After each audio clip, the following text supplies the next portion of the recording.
عليكم. لا تنسوا الإعجاب بالفيديو والاشتراك في القناة تشجيعا لنا لنستمر بنشر المزيد إن شاء الله. موعد مباراة باريس سان جيرمان ضد بايرن ميونخ في دوري الأبطال أوروبا والقنوات الناقلة والتوقيت ومجموعة من التفاصيل. هذه المقابلة ستقام يوم الأربعاء 8 مارس الجاري، وذلك ضمن إياب مباريات دور 16 من بطولة دوري أبطال أوروبا موسم 2022-2023.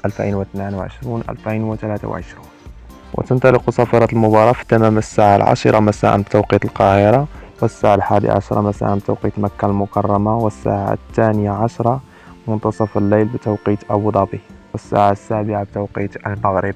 وجاءت نتيجة مباراة الذهاب بين بايرن ميونخ وباريس سان جيرمان بفوز الفريق الألماني بهدف دون مقابل. والقنوات الناقلة للمباراة